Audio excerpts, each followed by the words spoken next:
Israel's strike on Qatar was not just another clash in a troubled region. It sent shockwaves through global politics and exposed deep cracks in America's position as the world's power broker. Qatar is not a small state that can be ignored. It holds some of the largest gas reserves on the planet, supplies energy to both Europe and Asia, and hosts the biggest U.S. military base in the Gulf. Yet when the attack happened, Washington hesitated. President Trump stayed silent until the dust had already settled. In the Middle East, every second matters, and that pause was noticed. For Arab leaders, the silence felt like betrayal. For rivals like Russia and China, it was an open invitation. What happened in Doha revealed more than a strike. It revealed a shift in trust, one that will ripple through energy markets, alliances, and the very future of the dollar. When the strike on Qatar unfolded, the target was more than just a patch of desert. Qatar is the energy heart of the Gulf, sitting on nearly 13% of the world's proven gas reserves. Every year, it ships more than 80 million tons of liquefied natural gas, keeping the lights on in Europe and fueling economies across Asia. For countries like Japan, South Korea, China, and India, these flows are lifelines bound by long-term contracts. Any disruption instantly rattles markets and sparks fears of shortages.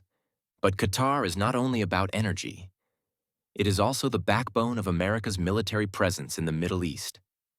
The Al-Udeid Air Base hosts more than 10,000 U.S. troops, advanced aircraft, and command centers that oversee missions across Iraq, Syria, and Afghanistan. This is where Washington projects power in the region. And yet, when missiles struck, the White House stayed quiet. President Trump's first response came only after the attack was over. A phone call placed 20 minutes later. On paper, that delay might look insignificant. But in the Gulf, timing is everything. Every second signals intent. A pause of minutes can echo louder than a speech. Leaders in Riyadh, Abu Dhabi, and Cairo saw hesitation, and hesitation breeds doubt. Was Washington complicit? Was it caught unprepared? Or was it simply unwilling to defend an ally it once called indispensable? The contrast with Trump's own promises was stark. Not long ago, he toured Gulf capitals, shook hands with monarchs, and declared America a reliable partner. But when Qatar was under fire, those words collapsed under the weight of silence. For Arab leaders, that gap between ceremony and action struck deeper than the missiles themselves. This moment was more than a military incident. It was a test of trust. And in the Gulf, once trust breaks, it rarely returns. That silence opened the door for others. Rivals ready to step in with weapons, contracts, and security guarantees of their own. The perception that Washington blinked at the critical moment would soon reshape alliances far beyond Qatar's borders. The silence from Washington after the strike on Qatar did not fade quietly. It spread across the Gulf like a shockwave. If a nation as wealthy and strategic as Qatar, hosting more than 10,000 American troops on its soil, could be hit without protection, then what safety remains for others? Leaders in Riyadh, Abu Dhabi, Kuwait, and Cairo all ask the same question. If Qatar is vulnerable, who isn't?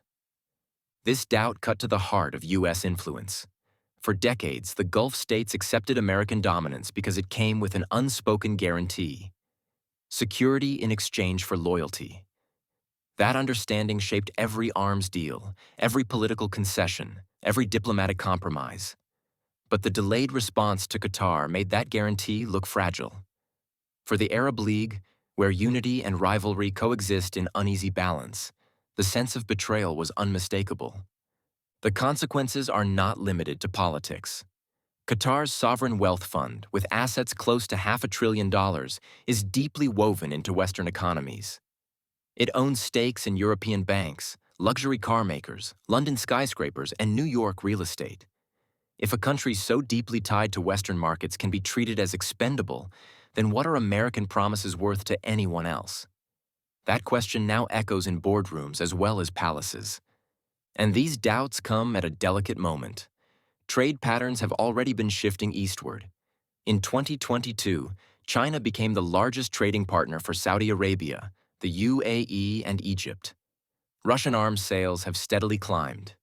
Energy cooperation with Moscow is entrenched through OPEC+.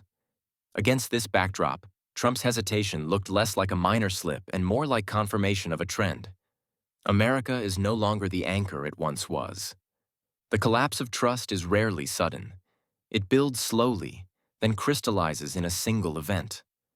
For the Gulf, the strike on Qatar was that moment. Once reliability is questioned, alternatives become attractive, and rivals were ready to seize the opening, offering the weapons, contracts, and respect that Washington withheld. The hesitation from Washington created a vacuum, and vacuums in the Middle East never stay empty for long. Moscow was the first to move. Within hours, Russia's foreign minister condemned the strike in sharp language, contrasting Washington's silence with a display of immediate engagement. That difference mattered. In a region where leaders measure loyalty by timing, Russia's quick words carried weight. But it was more than statements. Moscow followed up with offers of weapons, intelligence sharing, and energy cooperation. The United Arab Emirates expanded orders for Russian air defense systems. Egypt signed new agreements on nuclear energy.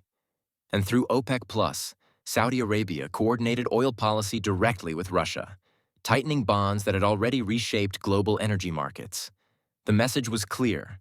While America hesitated, Russia delivered. China moved just as swiftly, but on a different front. Beijing's power lies in trade and finance. In 2023, China overtook the EU as the largest trading partner of the Middle East, with bilateral trade surpassing $500 billion. Gulf monarchies had already begun selling oil to China in Yuan, and the crisis only accelerated this shift. Saudi Arabia quietly accepted Yuan for part of its shipments, while the UAE explored new payment systems tied to BRICS initiatives. Qatar itself signed a long-term LNG deal with China, valued at over $60 billion, cementing Beijing as its most important customer. This is why BRICS no longer looks like an experiment. With energy deals priced in local currencies, and with Russia and China presenting themselves as reliable partners, the bloc is starting to resemble the foundation of a parallel system. For Gulf leaders watching Trump hesitate, this was not theory. It was a practical alternative. The symbolism could not be missed. Where Washington once stood as the unchallenged security guarantor, Russia now positioned itself as the protector. Where the dollar once dominated every oil deal, China's yuan was gaining ground. And together, Moscow and Beijing offered something Washington no longer seemed capable of: consistency. The region took note. Trust, once broken, does not easily return. And as Russia and China stepped in, the Gulf began to see new anchors for its future. Anchors that would soon send shockwaves into energy markets and the dollar itself. The strike on Qatar did not remain a local event. Within hours, global energy markets reacted. Liquefied natural gas prices jumped, with European benchmarks climbing more than 15% in a single day. For countries like Germany, already strained after losing Russian pipeline supplies, the shock was immediate. In Asia, where Japan, South Korea, China, and India rely heavily on Qatari gas, traders scrambled to secure contracts, fearing disruptions that could stretch for months. This instability highlights just how central Qatar is to the global energy system. Its annual exports of over 80 million tons of LNG are the glue holding together fragile supply chains from Berlin to Tokyo. When that stability is shaken, entire economies feel the tremors. But the shock was not only about supply, it also accelerated a trend that had been quietly reshaping the financial side of energy trade: the slow retreat from the dollar. Even before the strike, Saudi Arabia had accepted partial payments for oil in yuan. The UAE began exploring new settlement systems linked to Asia. And in 2023, Qatar signed a landmark LNG agreement with India denominated in rupees, worth billions of dollars over 27 years. These moves, once seen as symbolic, suddenly looked like the blueprint for a future beyond the dollar. For decades, American influence in the energy world rested on three pillars: stability, reliability, and partnership. Every barrel of oil priced in dollars reinforced Washington's financial dominance. But after Qatar, Gulf leaders are questioning all three. If the U.S. cannot guarantee the safety of a nation hosting its largest base, what value does its promise hold? If American leadership falters at the moment of crisis, why should its currency remain the backbone of trade? Energy flows are not just shifting, the financial foundations under them are cracking.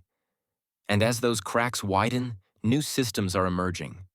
Systems where the Yuan, the rupee, or even BRICS payment networks begin to replace the dollar's throne. The strike on Qatar and Washington's hesitation marked more than a single failure. It revealed the shape of a new order taking hold. Across the Gulf, leaders who once relied almost exclusively on the United States began hedging their bets. Security partnerships that for decades funneled billions into American defense firms are now shifting.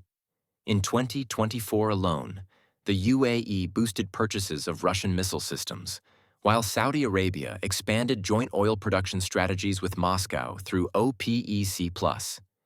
Egypt signed fresh energy and infrastructure deals with China worth over $8 billion.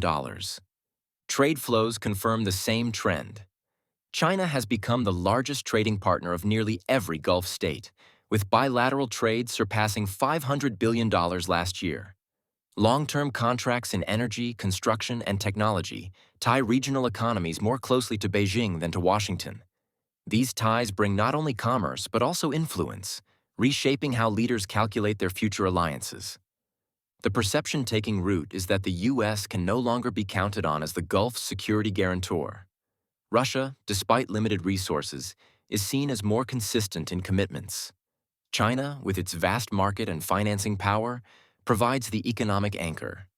Together, they offer Gulf monarchs what America once did: stability, partnership, and respect. This is why the moment is being called a turning point. It is not only about Qatar.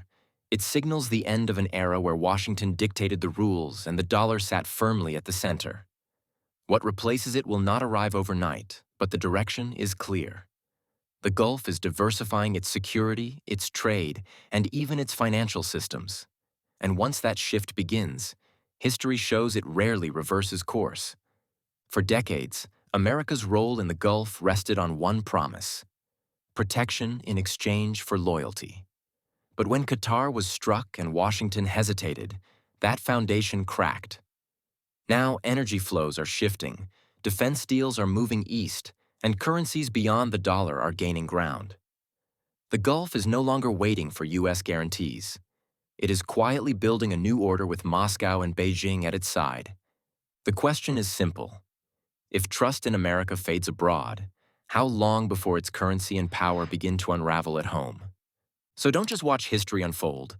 Subscribe and follow the changes that will shape your future.